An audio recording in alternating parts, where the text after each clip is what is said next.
Bonjour les gens, on se retrouve aujourd'hui pour une nouvelle vidéo. Alors pour commencer, je vous mets mes comptes Instagram et Facebook par-ci par-là pour que vous sachiez où me suivre. Je vous remercie d'avance pour vos retours sur mes vidéos précédentes, ça me fait très plaisir et ça m'encourage à continuer. Aujourd'hui, j'aimerais vous présenter un nouveau produit que ça faisait un petit moment que j'avais envie de vous présenter, j'en rêvais. J'ai acheté récemment une nouvelle télé. Après 3 tentatives, c'est enfin la bonne. Alors en fait, je vous mets en photo ici le modèle que j'ai acheté et je vais vous prendre en voix off parce que c'était assez compliqué pour moi de filmer, de vous montrer en même temps ce que je faisais et de parler. Donc je vous montre les images que j'ai fait. On se retrouve tout de suite après pour une conclusion. Ciao à toutes. Alors, pour commencer, on va essayer de déballer la télé du carton délicatement, sans faire de casse, bien entendu. Pas à ma façon, hein, donc faites-le à votre manière. Si pour la peine, faites appel à des spécialistes. Moi, pour ce faire, je procède ainsi. Je pose l'emballage sur mon lit avec une couverture bien lisse et bien plane. Comme ça, aucun risque au moment où je sors l'écran du carton qu'il y ait le moindre problème. Vous commencez à sortir délicatement tous les plastiques d'emballage, le polystyrène pour nos amis français. Chez nous, c'est le Sagex, mais c'est pareil. Vous faites ça proprement parce qu'on n'est jamais à l'abri d'un résidu par-ci par-là qui s'incrusterait à l'intérieur de l'écran. Et ça, c'est toujours très embêtant. Une fois la télé bien installée à plat, je vous montre ce qu'on trouve à l'intérieur. Alors, désolé pour la qualité image, ça bouge. Mais bon, je ne suis pas caméraman, encore une fois. LOL. Bien sûr, pour une télévision de ce genre, on s'attend donc à 2 pieds comme support. Des vis de fixation, du moins si vous souhaitez le fixer au mur. Ce qui ne sera pas mon cas, mais bon, vous verrez plus tard. Les vis pour fixer les 2 socles, bien sûr. Une télécommande multimédia, que je trouve très jolie d'ailleurs, en grise. Comme ça change du noir et du blanc, qui sont très salissants d'habitude, et qu'on trouve maintenant presque tout le temps sur tous les appareils télécommandés. Et bien sûr, la norme énergétique de cette dernière, les notices et le mode d'emploi en version française qui se résume en 2 pages. Ensuite, on va essayer, je dis bien essayer, de fixer les 2 pieds à l'endroit si possible.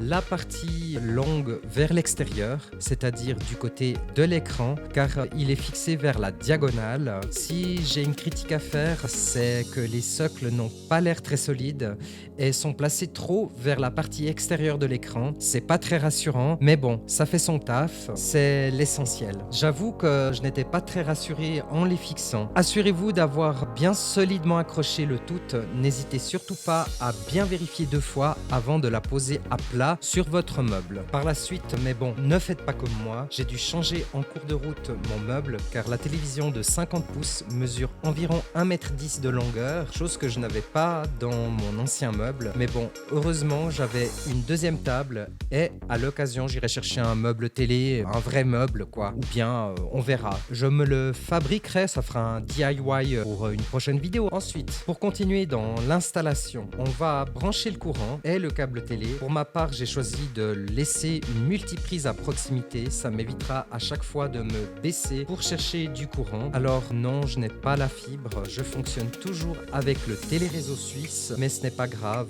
À présent, de toute façon, toutes les chaînes sont de qualité numérique assez satisfaisante. L'écran est garanti ultra haute définition, UHD, donc il ne devrait pas avoir de problème pour ce côté. Ensuite, désolé pour la qualité image, ce n'est pas important, mais c'est juste pour vous dire, vous mettez les 2 piles fournies, car oui, elles sont fournies, mais ne faites surtout pas comme moi qui ne les avait pas vues, et parce que le grand pressé que je suis a voulu y aller trop vite. Vérifiez bien d'avoir enlevé tous vos plastiques autour de l'écran avant d'allumer votre télé. Ce n'est pas tant bon pour l'électronique de les enlever une fois allumés. Je le recommande quand même, faites gaffe. Mais bon, c'est pas très grave si vous le faites quand même, mais allez-y délicatement. Je mets donc les 2 piles dans la télécommande, les 2 piles fournies, parce que je les avais pas vues. Donc ce sont des piles 3A ou AAA, si vous préférez. Vous appelez ça comme vous voulez. Des piles quoi, des batteries. Une fois votre télé allumée, suivez bien les indications.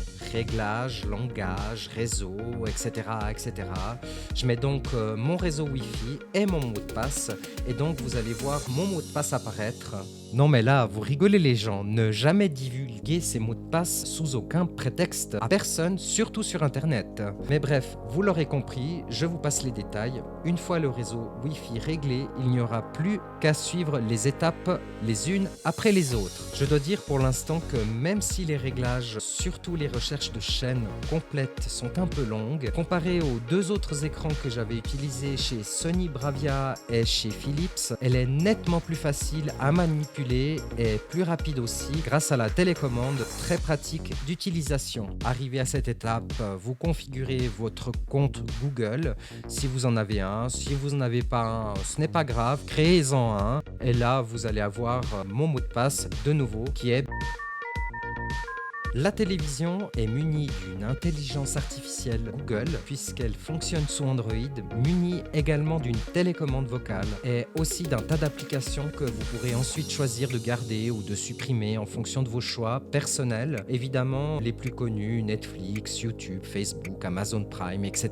et j'en passe. Vous pourrez également en installer d'autres si vous le préférez ultérieurement. Arrivé à cette étape, la télévision vous demandera si vous souhaitez connecter votre télé à d'autres appareils type une clé Chromecast, un boîtier OK Google ou bien des enceintes Bluetooth, un casque Bluetooth et même à votre téléphone mobile qui peut aussi vous servir de télécommande. Pour ma part, je vais appareiller mes casques et mon téléphone vu que je compte l'utiliser avec Google Cast. Une fois la recherche terminée, la configuration aussi, les paramètres réglés, la télévision vous demandera d'exécuter une mise à jour, ce qui est tout à fait normal pour avoir une nouvelle version du logiciel. Elle va redémarrer ensuite toute seule, ça ne sera pas la peine de la débrancher pour la première utilisation, comme il l'explique dans les informations affichées sur l'écran et dans la notice d'emballage. C'est pas forcément obligatoire, de toute façon vous aurez l'occasion de l'éteindre et de la rallumer une fois que vous l'aurez utilisé et que vous aurez fini de regarder vos programmes. Voilà, et donc genre après 2 heures,